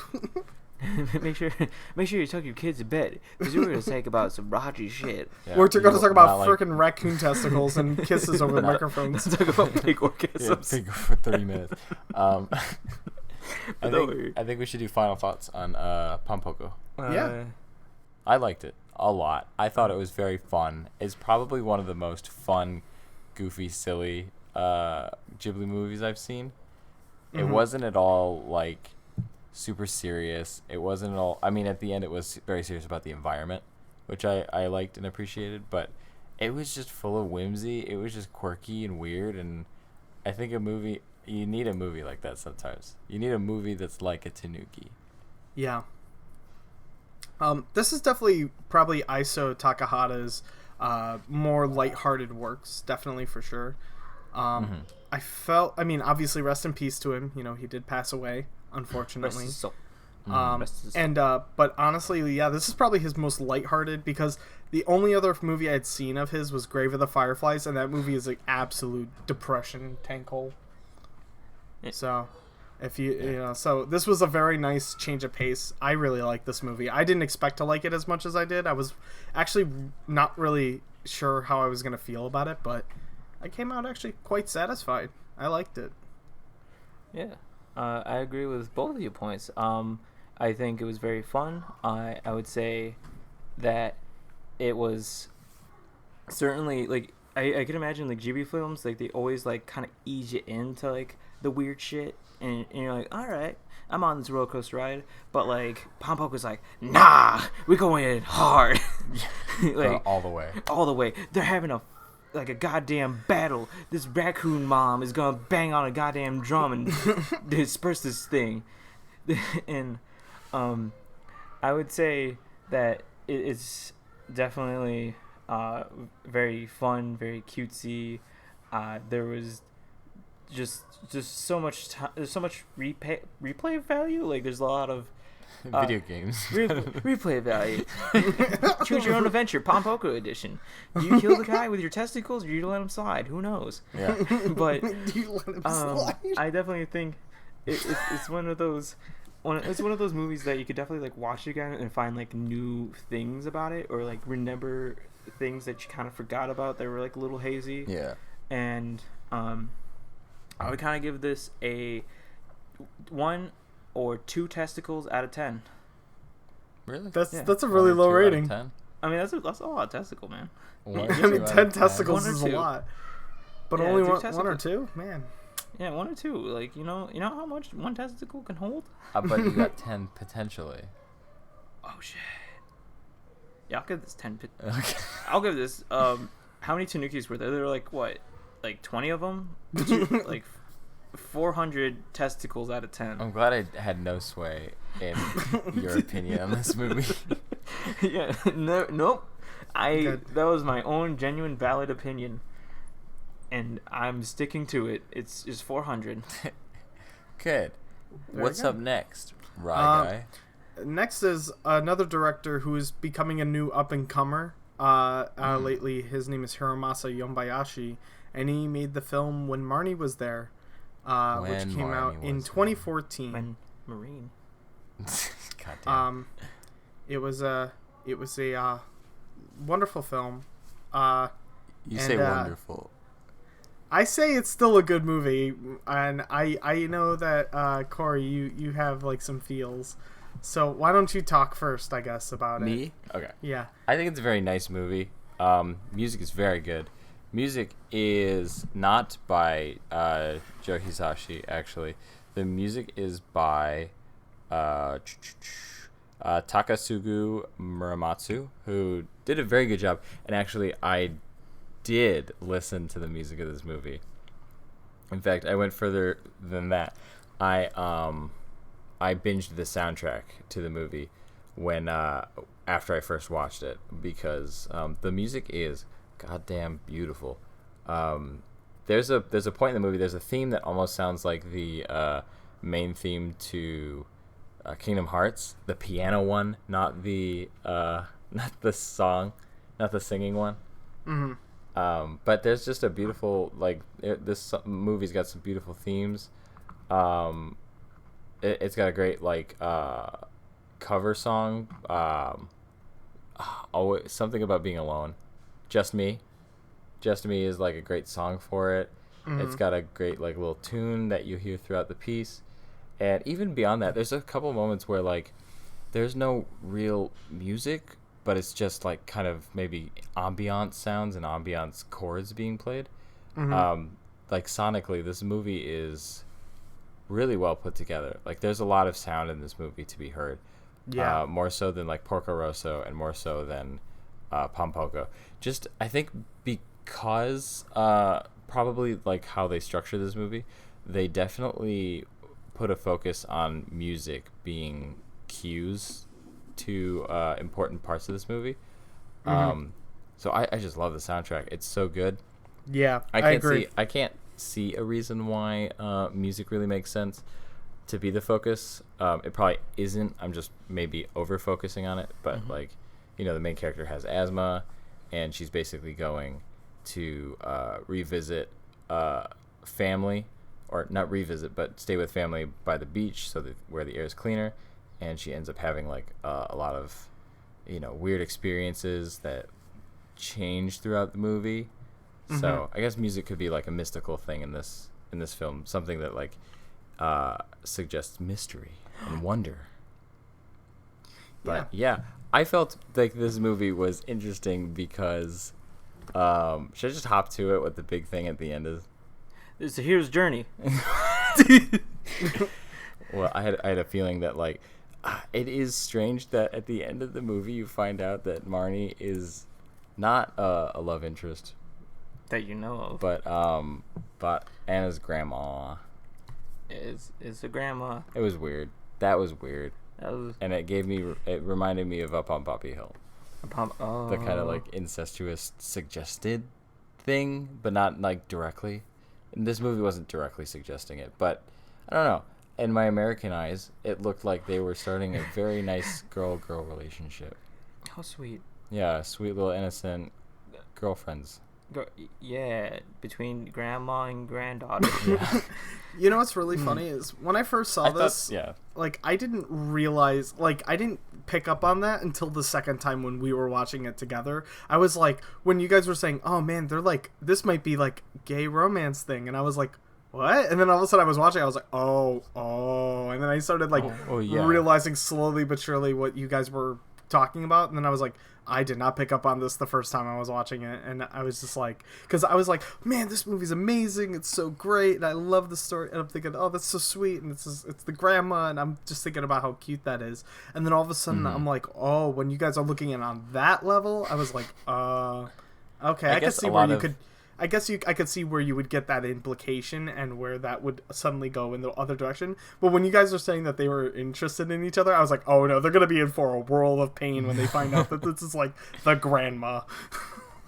Ryan made us watch an incest movie. I mean, gross. Then again, he was an innocent little boy. He was just it's so sweet. There's best friends, but yet the best friend was the grandma. Well, I think it doesn't help that I think it doesn't help that you watched it with me and Kayla, Ryan. Yeah. And I don't think it helps that Kayla and I are very online, and Kayla and I are both on Twitter. I don't know about Tumblr, but a lot of platonic relationships, especially on Twitter. When people see them, they immediately start to ship them together into real relationships. Yeah, like Iron Man and Captain America. So I think it might not help that I was kind of predisposed to just, oh, they're getting close together. It's a relationship. Yeah. I think that's media in general does that. Yeah, it's the media. It's goddamn Twitter and Tumblr. It's the Tumblers. I see Benedict Cumberbatch and the one other guy who's Watson, but I can't remember his name right now. He's in the Marvel movies. Mm-hmm. But hoy howdy, they do the stuff. Or My Hero Academia, that's a big one. That's a big one. There's a lot going on there. The new season's coming out. There's gonna be more of it. Boy. Yeah. Will it ever? So it's like you got those dirty eyes. You got like pink eye. You know, it's like you got crust all your eyes around it. You look at Marnie was there. You're like, they gay. Well, what did you think of the movie, Mitch? Mainly because you put me on a spot now, don't you? I think it was good. It was definitely it was less like out there than most Ghibli films are. Like it kind of had that paranormal aspect to it, but it wasn't like, hey, there's bouncing heads in this bathhouse that you crossed through the road, and your best friend is a dragon. It's just kind of like, that wasn't that kind of paranormal. Yeah, it was that kind of. Yeah, it was not that crazy. It was just kind of like, oh hey, you have a friend, but also, is your asthma making you hallucinogenic? Maybe that's what it is. Maybe it's that sweet, fresh, wetland air she was breathing in was just making her hallucinate. It's the smog. It's the smog. She's just getting so high. She was just like, bruh, I'm talking to ghosts. She's never breathed this much oxygen before, and it's making her high. She's getting so high on oxygen. I mean, that's the thing. People do have like oxygen tanks, and you go, oh. I don't think they have a reaction like that. Yeah.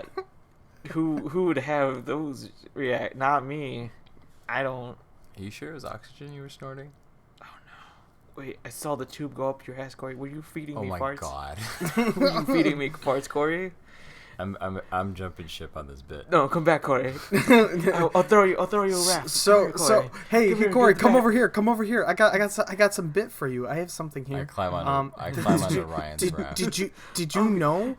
Did you know that when Marnie was there was nominated for the Academy Award for Best Animated Feature at the 88th Academy Awards?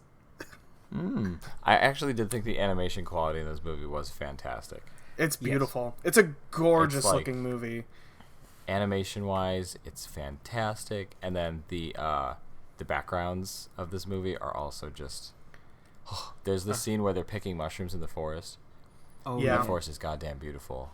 As always, they keep it up 100%. They never let down. Nuh-uh. That's what I always thought was nice too, because this movie came out in like 2014, while like the other movies came out in like late 90s, early 2000s. Yeah. And they still kept that like feel of the old movies, of those animations, like within Marnie Was There.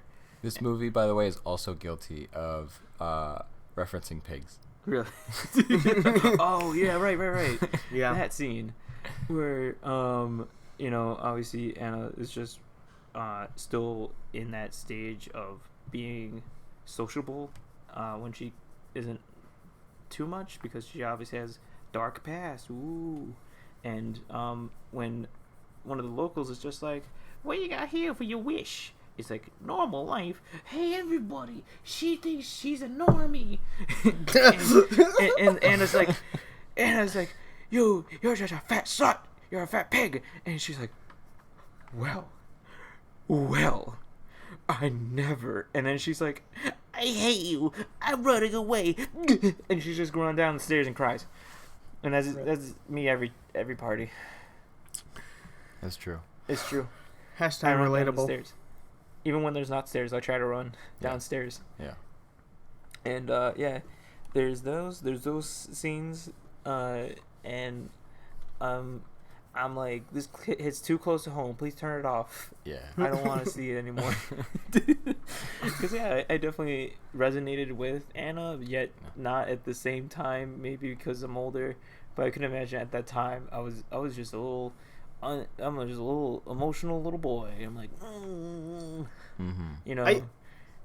when I saw this movie, I thought it was actually extremely emotional. Like, I was like, I don't know, I think I was watching it at like a very particular time, and it was like just the right time and place to watch it, and I I don't know why, I just got really roped into this movie super well, and I just got very emotional while watching it, because it was just, I don't know, there was just something about it that I just love the presentation, and I think it really helps when you have that, like you said, that soundtrack is so beautiful. It's like, I think that really brings a lot of these scenes together. Like, if it didn't have that music, I don't know how this movie would fare.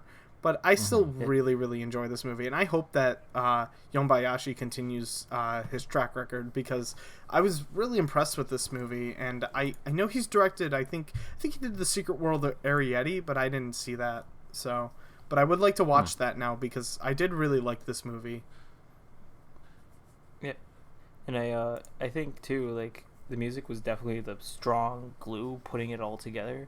But I also noticed there was like nice social or character cues, right? When you could see Anna was wearing the same shirt and everything from like the first half, but then it was pretty much like blue, and like Marnie was like green, showing like sociable, kind of like relaxing. And then when it was flipped, she was actually wearing like purple or like red, showing more of like her courage and everything.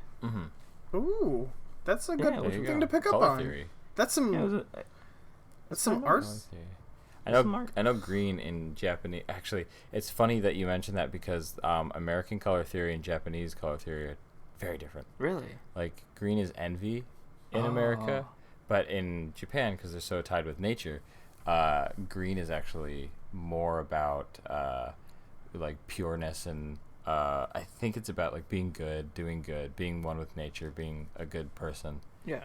And like red in America is like love and passion, while red in Japan is something.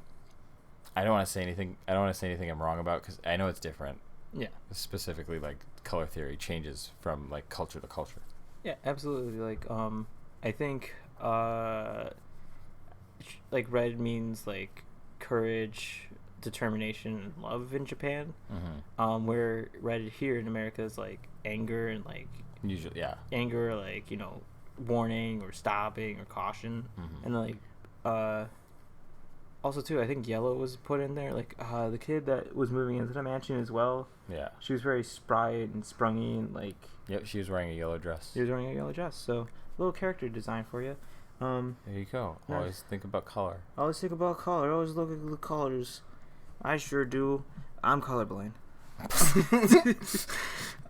Also, there was something that we noticed while watching this movie, is that this is a movie about you, Mitch. This is Anna is obviously you, and the wetlands is your soul searching, and the soul searching makes you see visions of what would be a young girl, but instead you got Phil Hastings.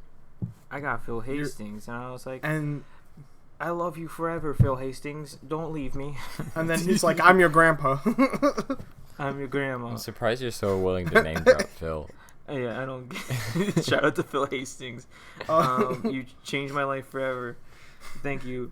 I definitely gave up gaming and became a new life as a Buddhist monk. Yeah, it's true. Soul searching. After soul searching. Yeah. Found my passion. Anna's an artist just like you, Mitch. She draws and all this other stuff, and it's perfect. I was like, oh my god, Anna is just Mitch.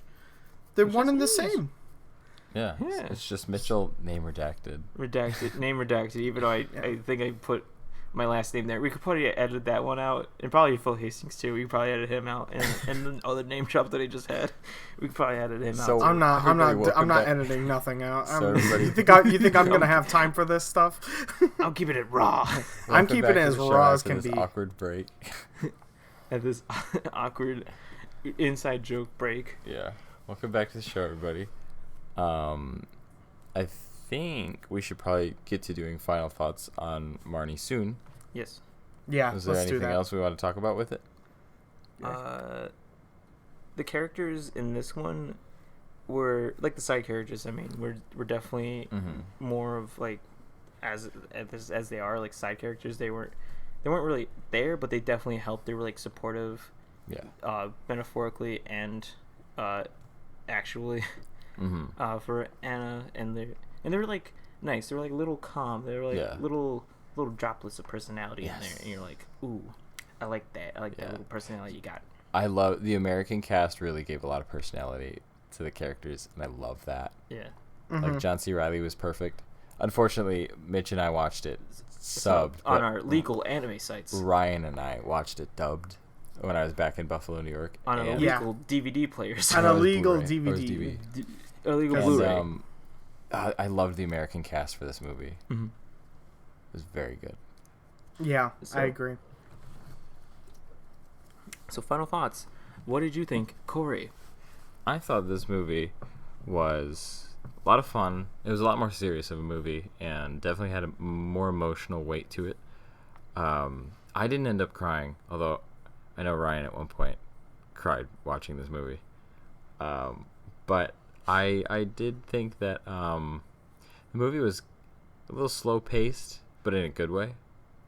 And just beautiful. It looked beautiful. I think this movie kind of fits that every frame of painting description, especially when I can't believe I didn't bring this up. Anna falling is my favorite in this entire movie. Every time she falls, it's like sudden and looks like it hurts so much. Like she just got face plants every time she falls over, and it's just so sudden and so sad. But otherwise, this movie is very beautiful. Yeah, I think this is a really great movie. It's a movie that if you're going in with logic, it's not the best, because like the fantastical elements, in my opinion, don't really make a whole lot of sense when you're really thinking about it, and all that other jazz. This is like a movie that you watch purely on an emotional level, things like that. So when you're going into the more fantastical elements of this movie, which aren't as fantastical as like a Miyazaki movie or even like Pom Poko or something like that, but like this is definitely a more serious film. It does it's more of an emotional film, and I personally really like this movie a lot, even still, even though they do tease that whole relationship thing between Marnie and Anna. Oof. Then you find out that it's not really a relationship thing, and that was a little disappointing for you guys, but I don't know. I mean, I still don't think that... I mean, that does not detract anything from me, personally. I still love the cast. I watch this in English all the time because the English voice casting is really good. I think this is a beautiful movie. I love the soundtrack to death. It is probably by far one of my favorite Studio Ghibli movie soundtracks out there. And if there's any way you can listen to it, please give it a listen. It is absolutely gorgeous and beautiful. And Good music. yeah, I really do love this movie. I mean, even on my second view, I definitely really, really enjoyed my time watching this a lot. And I still hold this movie very close to my heart.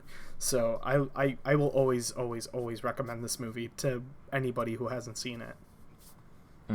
Yeah. You can find their soundtrack on Spotify and SoundCloud. I actually looked it up on Spotify. I couldn't find it. Oh, really? Never mind. It's not on Spotify.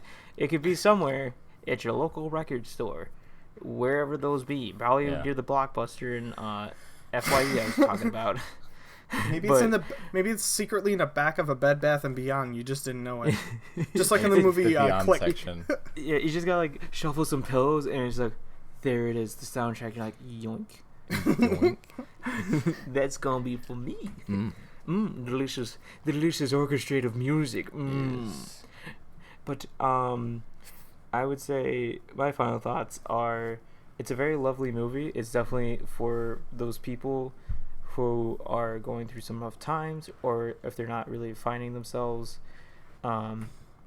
within their current situation, and feel like they're at a loss or they feel alone. I feel like this movie is definitely something that you can resonate with, or you can definitely watch even with or without. It's really just a nice film to resonate with, or to connect with, and to just enjoy the prettiness and the loveliness of everything.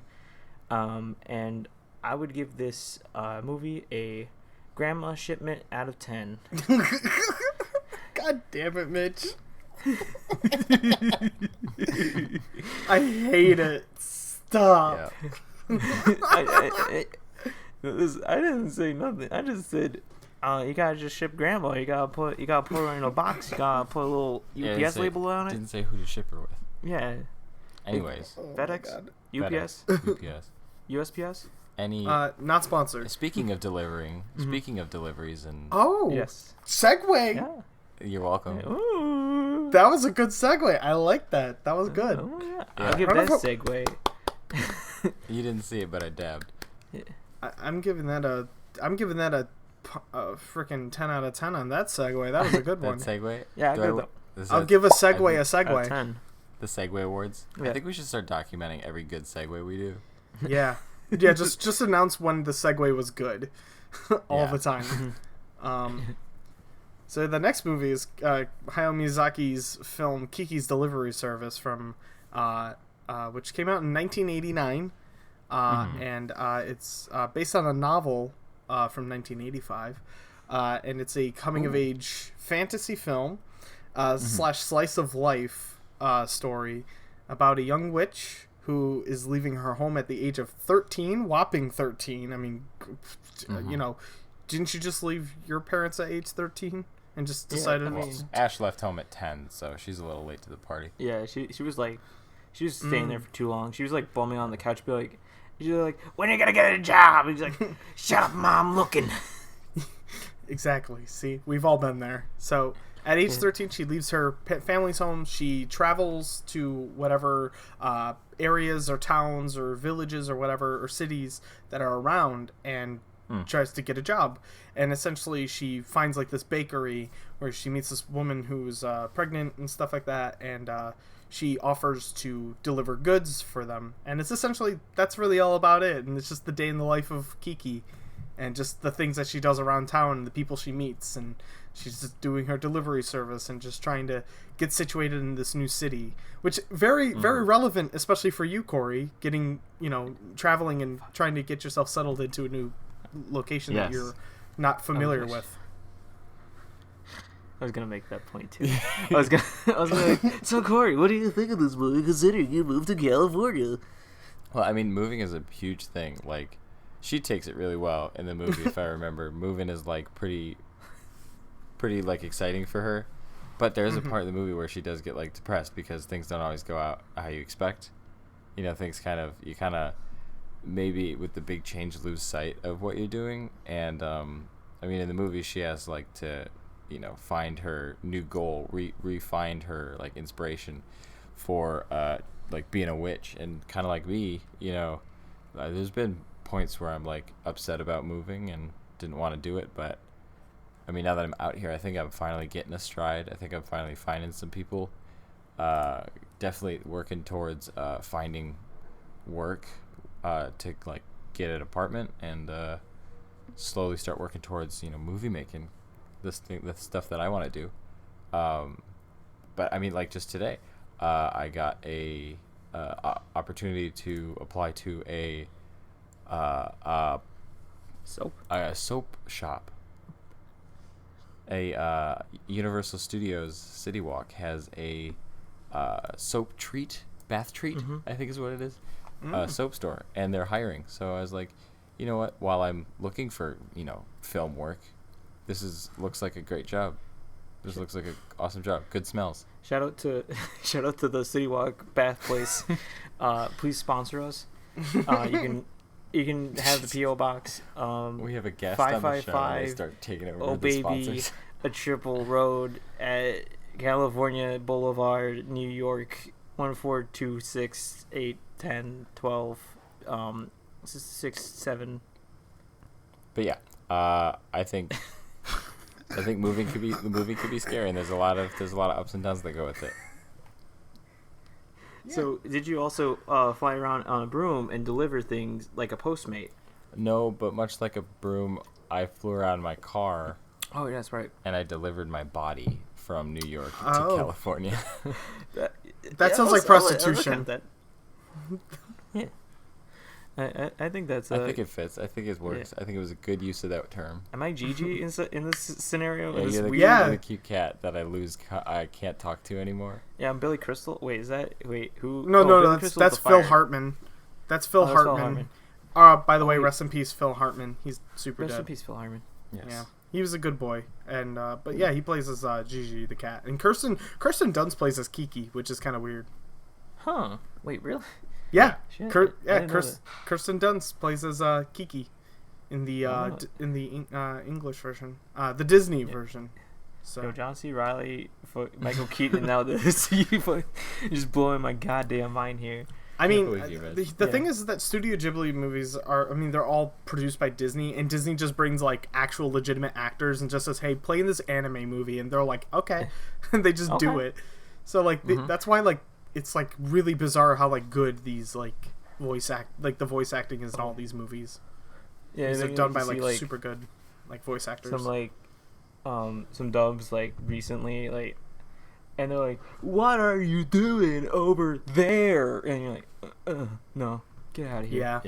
Yeah. Like, usually I would turn off a dub, but because these are, like, real professional actors that usually are in, like, movies that we see, like, on the big screen, they know how to, like, voice act super well in animation, and it's, like, it works super well. And I think everybody does a really good job. Like, I think Kirsten Dunst does a really good job as Kiki, and Phil Hartman does a great job as Gigi, and, you know, I think most of the voicing is amazing. Well, Ryan, voice acting is acting. What is acting? Voice acting is acting. It is. It is. You are right, Corey. Corey, did you know voice? You did it. There's a reason why there's a word after voice. It's called acting. Thank you so much. Thank you for the praise. So should we give you an Oscar right now, Corey? Yeah. Since you know we've made such a great discovery. That's a bad idea. That's a bad idea. That's not in the Oh Baby budget. We got $2 whole. I know that. Being a guest and everything, I just know everyone's financial needs. And you also know the address that we hold. Yeah, the old baby. California, New York. Yeah, California, New York, 14107. I am mixing this all up, but you can still. Yeah, it's all fun. You can still try to find it. But yeah, Ryan, what did you think of Kiki and her delivery service? I'm gonna be honest. It was kind of my least favorite out of the ones that we watched. Oh no! Music also by Joe Hisashi.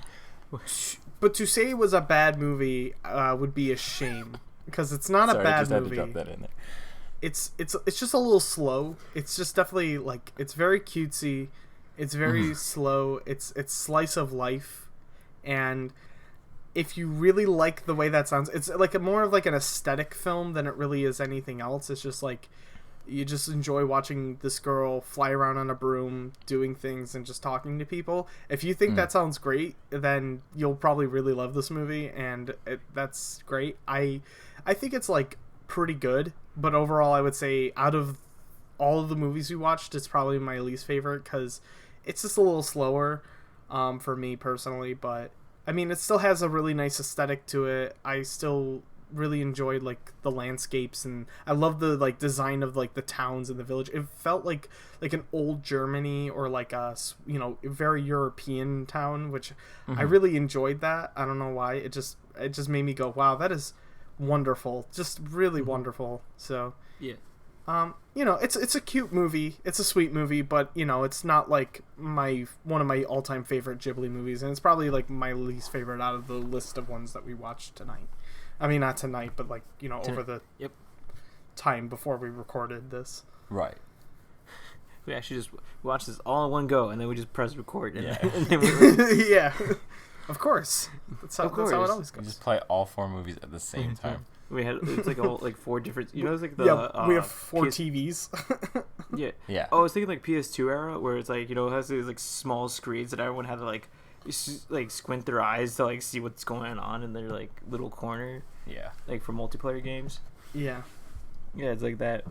Though, I agree with that.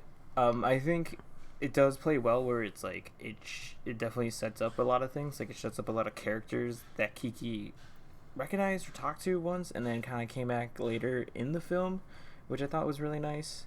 I definitely loved the city. It was like really I love how they, like, got down that, like, kind of setup of, like, hey, they're on a hill. There's, like, a very, like, beautiful, like, stairs and, like, ships and boats, and, like, they have a dock, and, like, it was very, very accurate and very pretty and very just all around.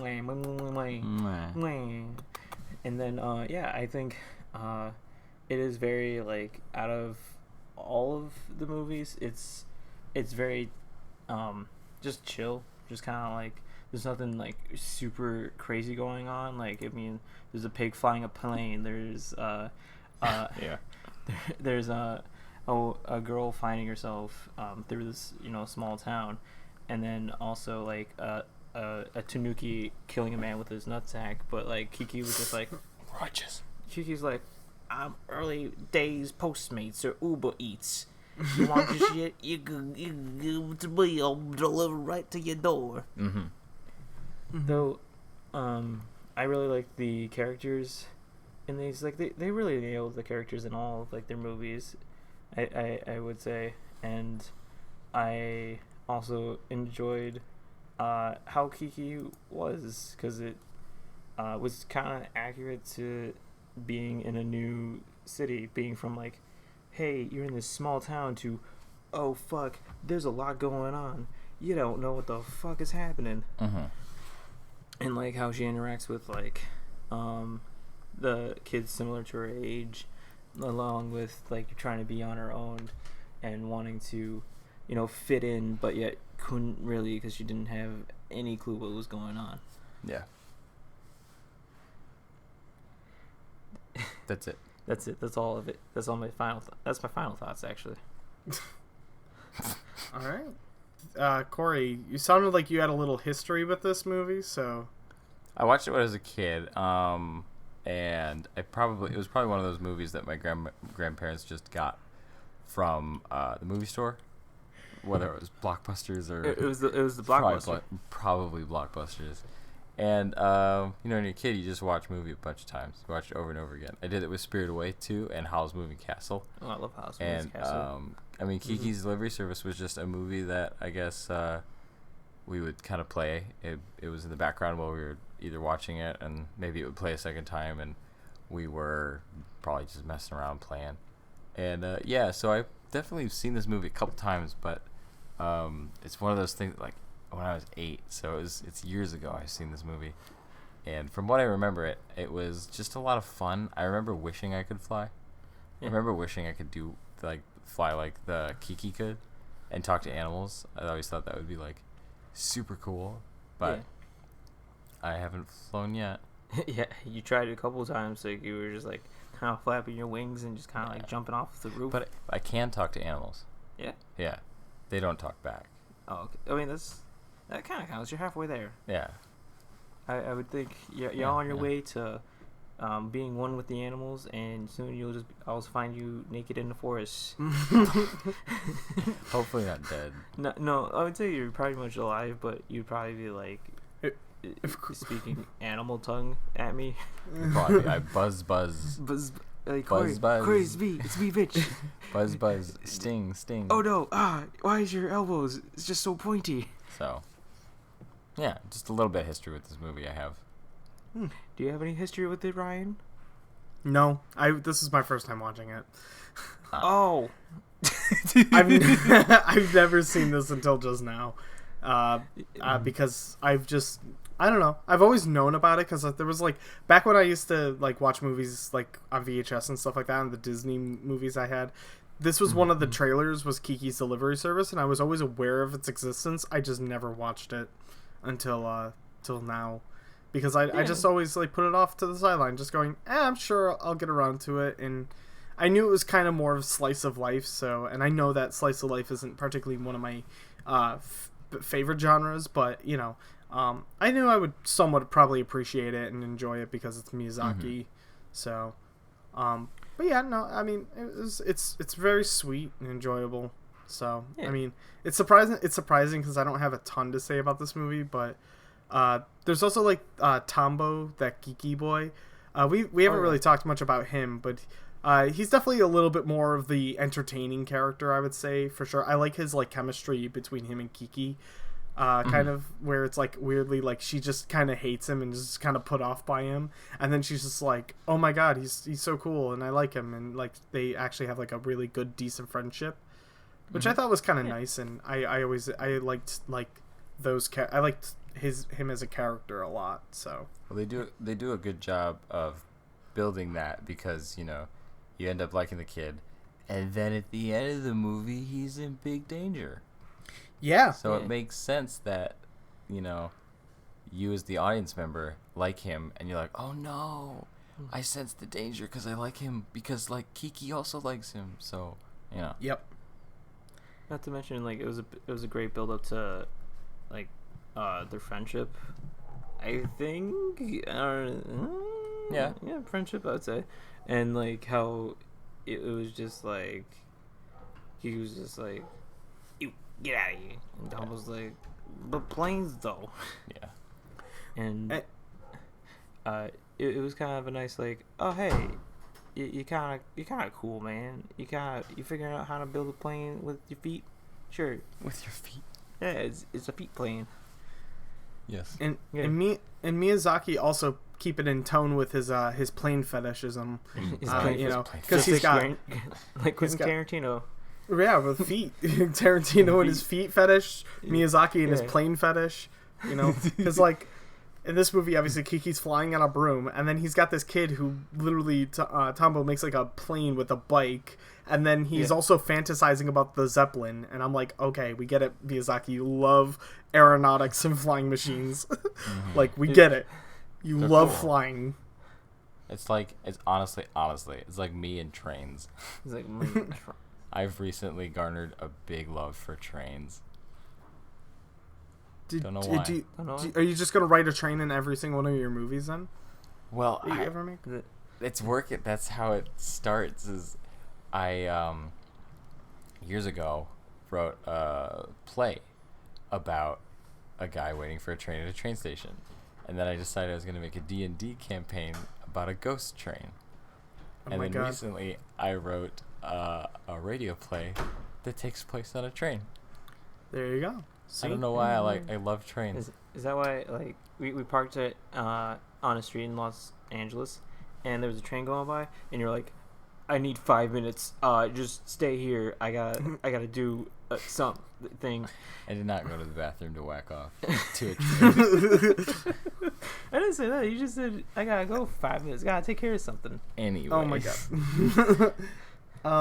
And well, you know what's really great is Corey, you'd be really good at location casting, because the first thought is, okay, we need to film this love scene. Oh, do it on a train, dude. Do it on a train, man. And then that literally you'll make millions every time, because you're like the guy that just knows the place, and your only answer is, oh, just do it on a train. And everyone's like, yeah, that's a great idea.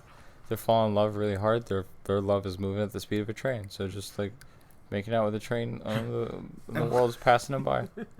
And then, and this is how Corey becomes a millionaire.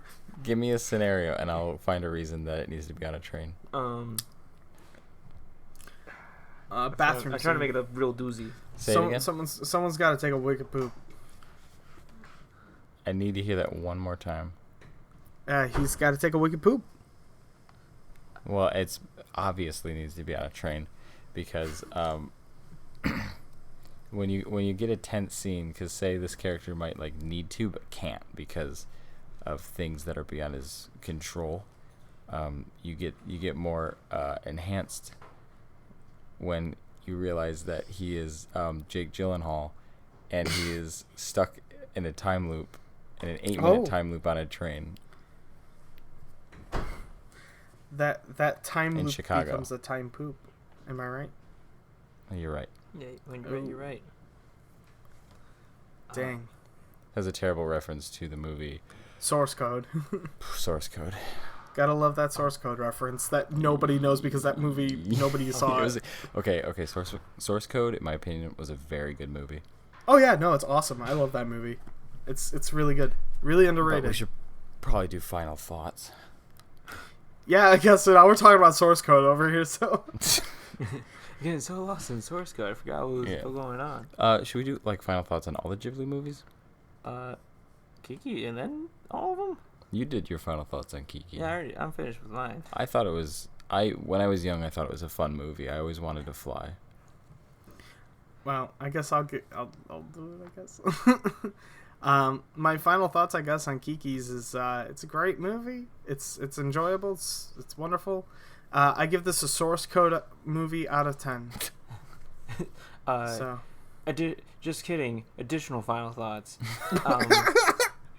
I really liked all of it, and like the way it was presented. Like it wasn't just like, oh, you're making potions and brewing a witch's brew. It was just kind of like, yeah, I can fly, talk to a cat, and now I could deliver. I could be Postmates to people again. It's kind of cool. Not sure Postmates is 100% accurate. yeah, Because in Postmates you have to send an order and then receive one. Kiki's delivery service, she just takes it from someone who wants to give it to someone else. yeah. It's definitely not Grubhub though, because Grubhub's trash. Yeah. It's okay, you can fuck up. Oh my god, Mitch is pulling the fake crying. I didn't know it was Postmates. So Mitch has this unique talent to cry on command, and he's doing it in front of me right now. It was Postmates, dude. I fucked up, man. I didn't know it was Postmates. It's Postmates. I don't know how he can do it with a smile too. It's Postmates. Yeah, okay. I give it a Postmates out of 10. But anyways, so you should talk about the final thoughts. Yeah, all the final thoughts. All the final thoughts of overall movies. Mm-hmm. Of what we watched and what we watched. I don't think there's any other senses. Yeah. Touch, feel, hear. Yeah. What's the fifth one? What's the fifth one? What, sight? Yeah. Taste? Yeah. Do you taste the movie? Well, I guess. I could taste. Sometimes I think I Smell? could taste the food that they make in anime. Oh god, the food. I forgot about that. But final thoughts. But final thoughts. Sorry. Mitch. As always, Ghibli movies are my life and blood, and I will do anything to protect Hayao Miyazaki at all costs. Yes. I love how each movie is vastly different from the next, but yet still keeps its composure together, where it comes like with the art, with the landscapes, with the animation, with the music, with the character development, with the stories. They're all just like playing in harmony, and obviously gives this great good feel. These topics that typically are like heavy or not too many people would be like joyous about, and they turn it into this happy-go-lucky, tongue-in-cheek, just fun times that you just kind of sit and you're like, yeah. Yeah. Right. Yeah, Studio Ghibli is like something I've been a fan of Ghibli movies for a very long time. I've been watching a bunch of their movies when I was young, and it's, as much as people like to say, oh, that's like the basic white girl, like it's like the Starbucks of anime, but you know what? Honestly, Ghibli opened up the doors to a lot of creativity and to a lot of wonderful storytelling and really imaginative storytelling, and I definitely cannot discredit anything. And honestly, I think Studio Ghibli is one of the most influential like animation companies out there, and I personally think that their movies are amazing and spectacular. And if there is any way you guys can get like your hands on a Studio Ghibli movie, I think you will probably not be disappointed unless you're watching maybe like 2 of them.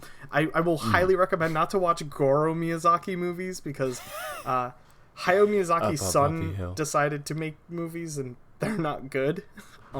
He made Up on Poppy Hill and Tales of Earthsea, which I have not seen either, but Corey has seen at least Up on Poppy Hill. But yeah, it's just a movie that's a little all over the place. Yeah. So. And I heard in like Tales of Earthsea, I heard it's just bad. But typically when you watch like a Ghibli movie, you're going to get a lot out of it. And I mean, personally, I love this studio. I mean, no matter what people say, I think it's a great studio to just watch great film in general. It's just a great movie. Yeah. That you're going to be sitting and watching. So, and they're all highly imaginative and interesting. Yeah. Well, cool. I think I love the animation quality of every Ghibli film. It's always just so well made. They really perfect the animation. Hayao Miyazaki and his team have all really done a great job of capturing, human emotion in the best way through like 2D hand drawn. I think they're digital. I think a lot of them are digital now, right? Yeah. When Marnie was there, I could imagine digital, because I couldn't imagine hand drawn that shit. I mean, still, these movies like look amazing, and then orchestrally, like Joe Hisashi and a couple other composers I mentioned tonight. Just I love music. No surprise. So when it's incorporated well into these movies, it's really just there's a majesty and a fantasy that comes with it. Because essentially, like all 2D is a metaphor of life. It's like it's not actuality. It's always kind of like a looking glass into like life through the hand-drawn characters and the hand-drawn scenes. So when the music is incorporated to it, really adds to the fantasy and the majesty of animation. So in total, I'm trying to find a word that fits, but ending, Studio Ghibli does an amazing job with animation. Yeah. Mm-hmm. They're like the grandfather, like the poobah of like animation. Poobah, the grand boy. poobah. The big boy. The big boy of animation. Like I would think, like how Ryan was saying, it's like, oh, this is just a, this is little toddler baby hour with anime. Yeah. You don't know what real anime is. But I'm like, even without like the anime standpoint, I think just as a movie, like as just like a film, is it still holds up like to itself. Yeah. Like there's a lot of aspects and ways about it that really are like feats in its field and in filming that are just gorgeous and that are I would say really spectacular, and just puts themselves out there and like try to like always test something else with animation, or test something else with like a film or a shot, or like how things should look. Yeah, I'm gonna actually piggyback off of what you just said, Mitch. Like these are movies that are like really stand the test of time. Like these movies came out in like the 80s and 90s, and they've been making movies since for such a long time, like I think 30 years now, and they just really hold up. Like these are movies that stand the test of time, and I think no matter how old you are, no matter what age you are, and like what year this was made or whatever, these movies are all incredible, and they just like I could watch any of these movies anytime, anywhere, any place, and love them just as much as the first time I saw them. And I think that really just goes to show the quality of movies they make, and I just really appreciate that every time I turn on a Studio Ghibli movie. It's just, you just get that feeling whenever you watch it, and it's just, I think it really just says something about like the quality and the type of movies they make. Truly splendid. What a beautiful episode. Yeah. It was just as beautiful as birth. The miracle of birth. So want to watch my home videos of my mom giving birth to me? I hope you guys enjoy it. I think it'll be great. That's next week's topic. Oh, okay. The miracle of birth. Yeah. Yeah. We're gonna continue on Oh Baby Triple experimenting with kind of what style we have and what we're going for. So next week we'll have like a new topic, and I think it's true. Season 5 is the season for kind of just testing the waters a little bit. We're trying to change up how we do the show just here and there. So ask that you kind of work with us here a little bit, as each week we kind of give you something a little different. Yeah. So thank you all for watching. I still did not write down an outro, like how to out the show. How to out the show? Let's see. Mitch, take it away. Take it away. Oh, take us out. Fly me to the moon. Da da da da da da.